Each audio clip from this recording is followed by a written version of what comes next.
semaine, nous avons réalisé un journal télévisé en utilisant le schéma du plan analytique de BDM avec une introduction, les causes et les conséquences et puis un reportage sur les rapports entre la pollution et le Covid-19. Bonne écoute. Bonjour à tous, je suis Sarah Martelly et aujourd'hui je vais parler de la pollution. La pollution, c'est tout ce qui altère notre écosystème ou notre santé et elle peut être sous forme d'ondes mais aussi sous forme de substances. Elle s'attaque à nos yeux, à nos oreilles, à l'eau, à l'air et au sol. Et elle entraîne une perturbation de l'écosystème dont les conséquences peuvent aller jusqu'à la migration ou à l'extinction de certaines espèces incapables de s'adapter à ce changement. Et la pollution fait très mal à la nature, mais surtout à les animaux, parce que à cause de l'homme, elle souffre beaucoup. Bonsoir à tous. Ce soir, nous parlerons d'un sujet d'actualité à discuter dans le monde, la pollution. En fait, on parle constamment des sujets comme l'augmentation de la température, l'effet de serre et les changements climatiques. Et c'est probablement l'un des plus gros problèmes de nos jours et à résoudre le plus tôt possible. La pollution est fondamentalement une altération de l'environnement, naturel ou de l'anthropisation, par des éléments polluants. Il produit des malaises temporaires ou durables, provoquant des pathologies ou des dommages permanents à la vie et aux écosystèmes existants. L'altération peut être d'origine différente, chimique ou physique. À mon avis, la pollution est un très gros problème pour les générations futures et pour la sauvegarde du monde entier, parce qu'il pourrait s'aggraver de manière réversible au fil du temps. Néanmoins, il y a des gens qui persistent à croire que la pollution n'est que le résultat d'inventions. Stopper la pollution est un objectif mondial qui doit partir de l'individu puis se développer dans la communauté pour atteindre un objectif commun pour l'avenir de la planète entière.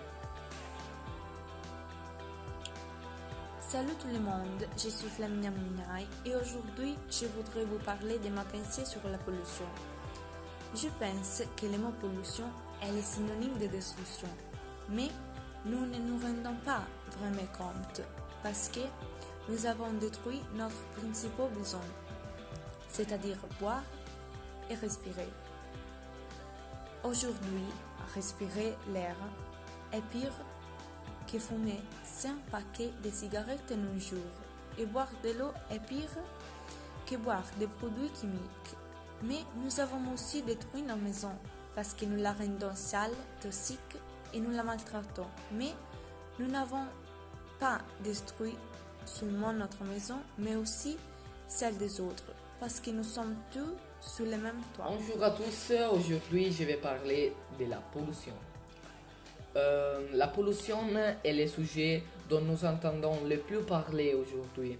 En fait, nous entendons parler constamment des choses comme l'augmentation de la température, de la pollution des océans, du changement climatique.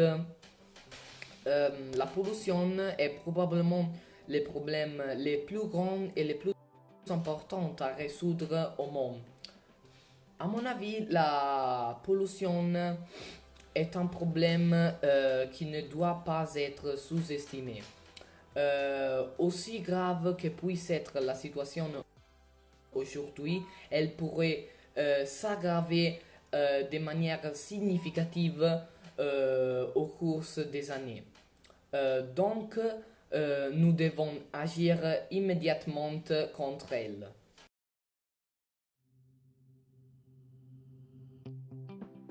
Bonjour à tous, je suis Irene Galoppi, directeur de TG2 et aujourd'hui on va parler des conséquences de la pollution et de la relation entre Covid-19. Comme vous le savez déjà, les conséquences de la pollution sont nombreuses et beaucoup concernent l'air, étant un impact sérieux sur la santé humaine. En effet, les dommages à l'environnement comme les trous d'ozone, l'effet de serre et les pluies acides affectent l'activité pulmonaire humaine et augmente les maladies respiratoires et cardiovasculaires.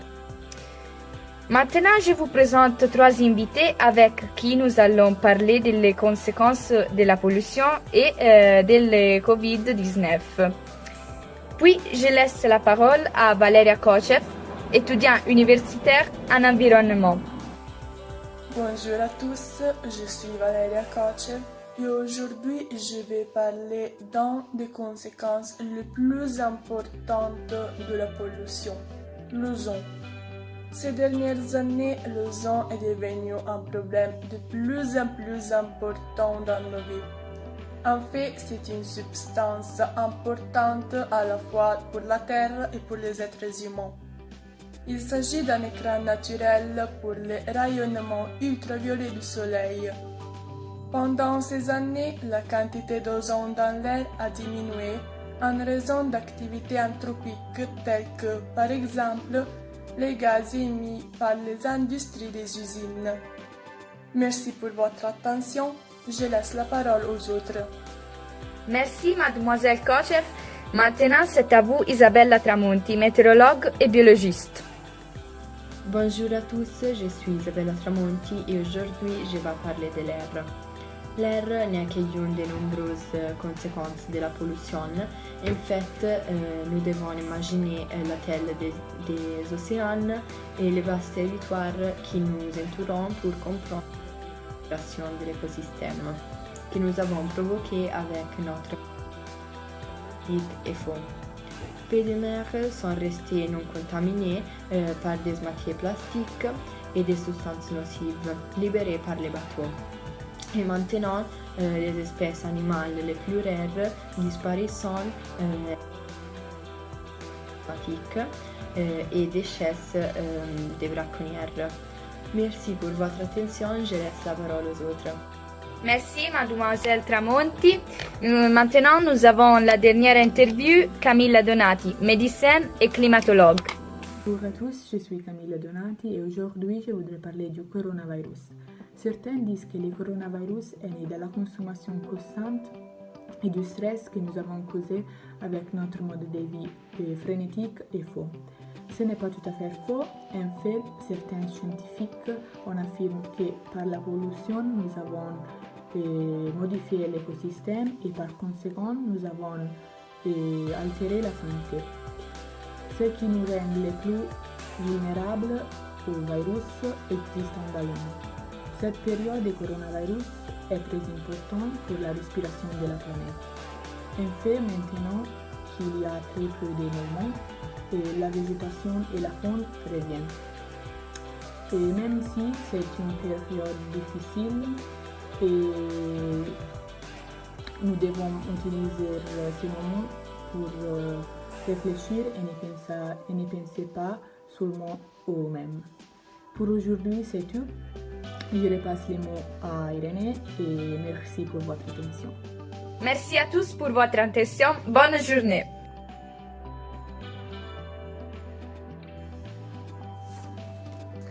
Bonjour à tous, je suis Martina Marri, directrice de TGD Elbac. Aujourd'hui, on va parler du rapport entre la pollution et le Covid-19. La pollution de l'environnement peut être causée par des polluants naturels ou par les activités humaines et des industries. Certainement, avec le coronavirus, la pollution est diminuée. Cependant, nous savons que les causes de la pollution sont nombreuses, par exemple la radioactivité. La pollution de la radioactivité peut avoir différentes origines, par exemple militaire, accidentelle et industrielle. Elle est réalisée par substances radioactives de haute énergie dans l'air, l'eau ou le sol. Cela présente un danger en raison de la décroissance radioactive des contaminants qui émettent des rayonnements nocifs. Aujourd'hui, on va présenter trois invités avec qui nous allons parler de la pollution en ce qui concerne le Covid-19.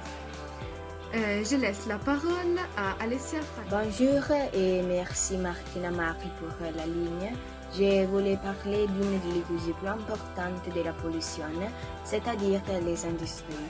Les industries sont considérées comme l'une des principales causes de la pollution de l'air parce qu'elles sont responsables de l'émission de monoxyde de carbone, de dioxyde de carbone, de méthane et des rayonnements radioactifs. La combustion du carbone et du gaz naturel pour la production d'électricité provoque la libération de dioxyde de soufre, dioxyde d'azote et de dioxyde de carbone dans l'air. En outre, Le trafic représente un tiers des émissions de gaz. Les émissions dues au trafic sont principalement celles du dioxyde de carbone et du monoxyde de carbone. Merci beaucoup, mademoiselle Fratini. Je laisse la parole à Françoise Fagioli. Bonjour, merci Martina. Moi je suis Francesca Fagioli et aujourd'hui je vais parler des causes naturelles de la pollution. Les causes dues aux événements naturels concernent principalement les produits chimiques émis pendant les éruptions volcaniques, comme le soufre, la benzène et le monoxyde de carbone, ou par exemple la respiration de tous les êtres vivants avec la production de CO2 et la réduction de l'oxygène. Mais aussi les incendies des forêts produisent une énorme quantité de CO2 et contribuent au développement de la pollution. Merci beaucoup, mademoiselle Fagioli. Je laisse la parole à Julie Pugliese. Bonjour à tous, je suis Julia Pugliese et je parlerai des causes de la pollution avec l'agriculture. Alors, des champs cultivés provient une part très importante de la charge polluante qui, transportée sur les pluies, pèse sur les eaux souterraines et les surfaces. La pollution est aussi à la matière organique. Dans les zones où l'épandage sur les champs de préparation, les techniques est couramment pratiqué. Et les composés azote et les pesticides sont les principaux problèmes pour les effets qu'ils génèrent sur la santé publique et les écosystèmes et pour finir pour leur utilisation généralisée. Merci beaucoup pour votre attention.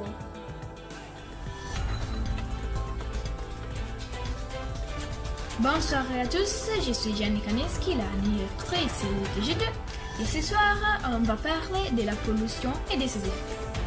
Dans les dernières années, la pollution est devenue un grave problème pour tout, compris les animaux et les végétaux. Donc beaucoup de scientifiques cherchent une solution pour combattre contre la pollution et les changements climatiques aussi. Donc d'abord, Francesco Grimaldi présentera la pollution de l'eau et la potabilisation. Ensuite, Martina D'Angelo présentera la pollution des sols et la déforestation. Et enfin, Elisa Zanelli exposera la pollution de l'air et la connexion entre les Covid-19. Donc, je laisse la parole à Francesco Grimaldi. Merci pour la ligne. Bonjour à tous, je suis Francesco Grimaldi. C'est le service journalistique du TGB. Aujourd'hui, je parlerai de la pollution de l'eau. La pollution de l'eau est la contamination des plans d'eau. Donc, les rivières, océans, eaux souterraines et aquifères. Au fil des ans, la pollution d'eau cause beaucoup de graves dommages à l'environnement.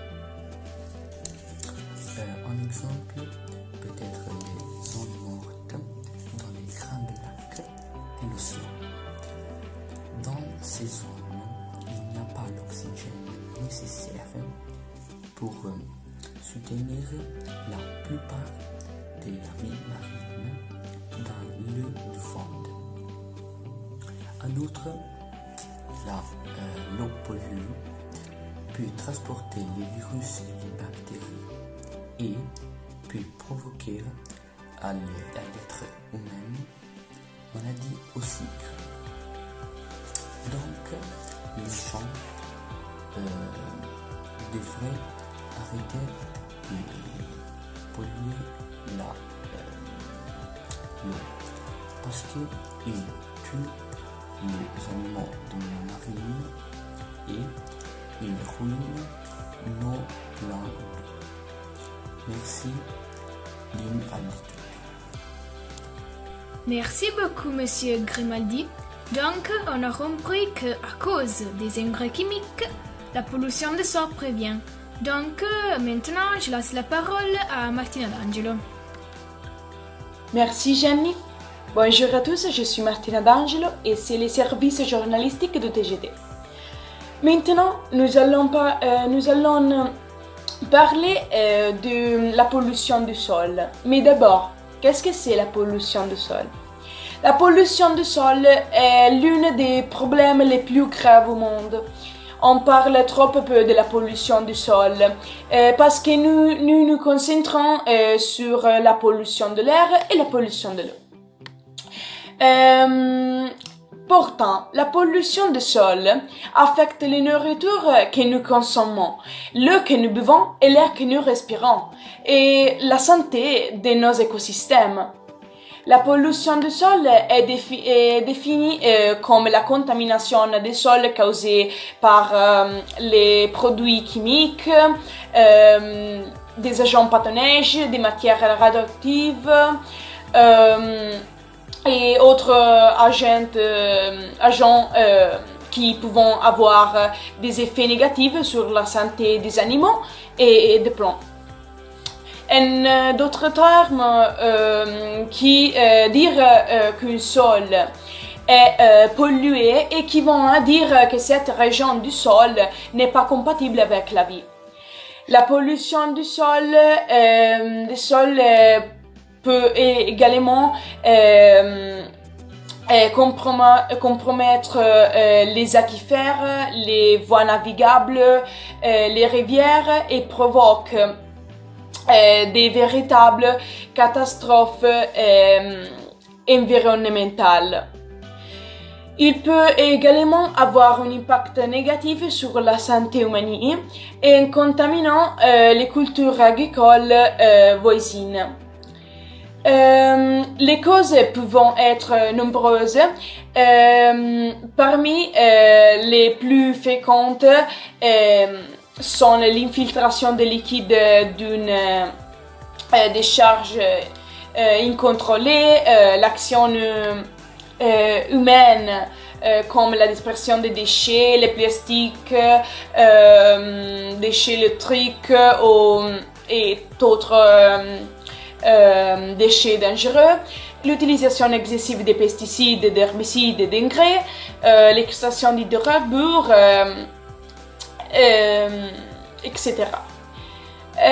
Parmi les causes, nous trouvons également l'utilisation des pesticides et d'engrais qui causent non seulement la pollution du sol, mais aussi la pollution de l'air.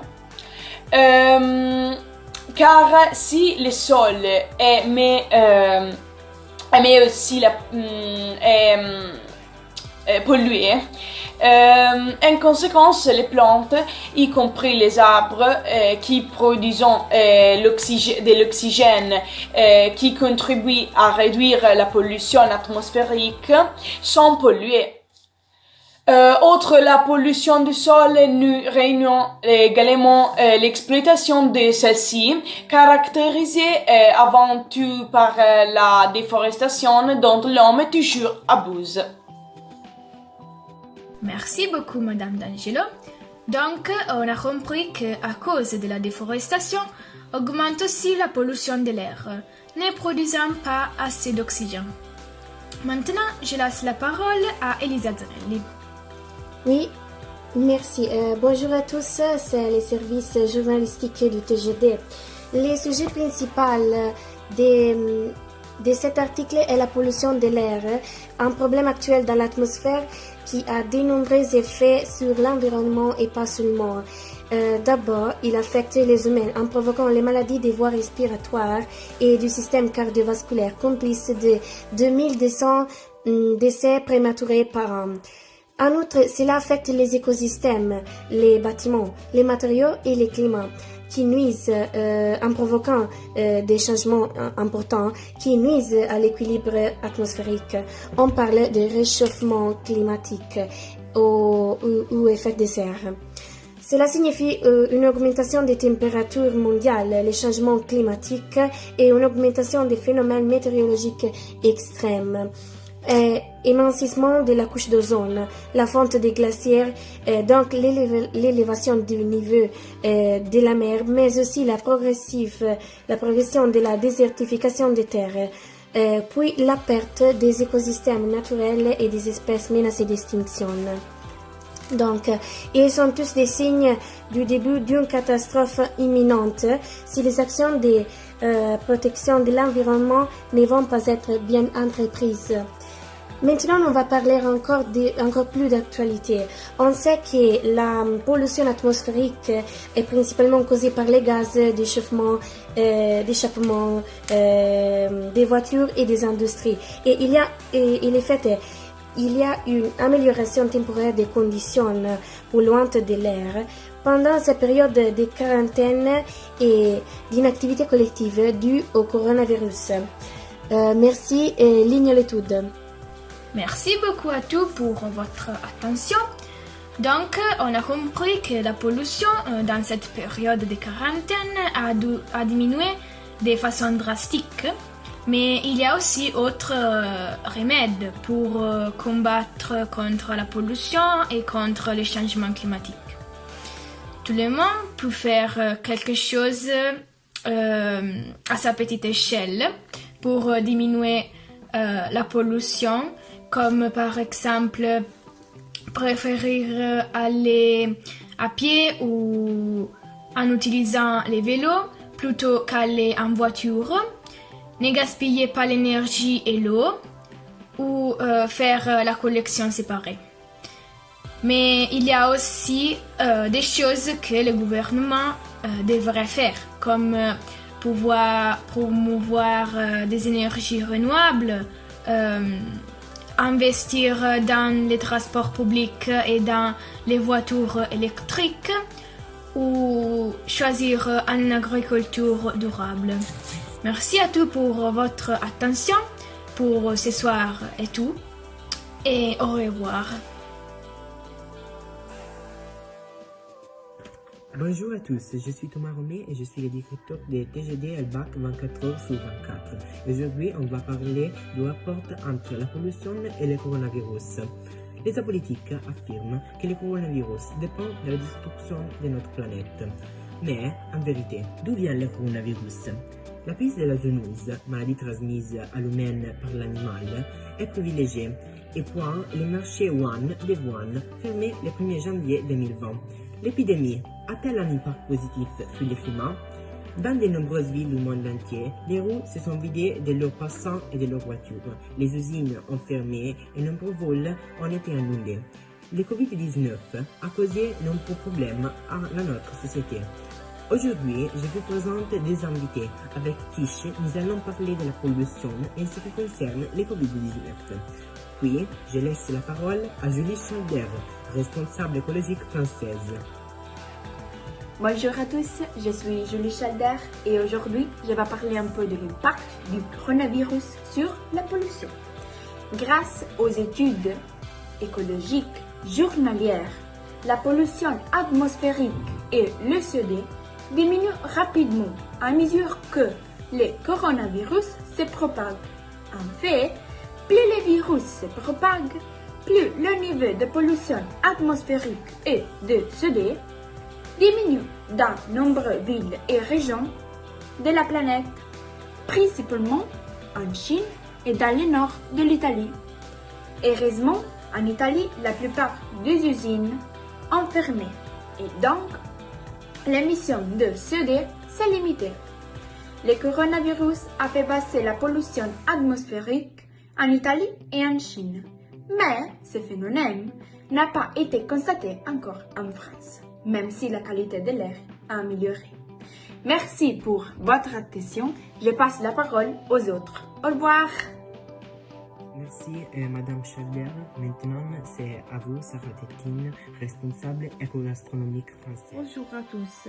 Aujourd'hui, comme mon collègue vous a dit précédemment, nous parlerons de l'effet du coronavirus sur le monde. Il y a aujourd'hui les 84% des risques en plus de mourir dans les zones polluées, parce que la pollution augmente les risques d'accidents vasculaires cérébrales, des cardiopathies, des cancers du poumon et des maladies respiratoires aiguës. La pollution entraînera aussi un dysfonctionnement du système immunitaire. Une nouvelle recherche de l'université Harvard souligne que la pollution par les poudres fines peut augmenter la mortalité de Covid-19. Le coronavirus, en plus de causer des problèmes pour notre santé, est aussi la cause du déclin de l'économie, surtout en Europe. Étant donné que l'activité économique mondiale est ralentie à la suite de la pandémie. Mais lorsque les déplacements pendulaires et que l'activité économique s'interrompt, c'est un véritable bouffe d'air pour l'atmosphère. Cette est la conséquence de la pandémie liée au coronavirus, qui paralyse littéralement toute l'Europe. Merci pour votre attention. Pour aujourd'hui, c'est tout. Et maintenant, je repasse les mots à mon collègue Thomas. Merci à tous pour votre attention et bonne journée.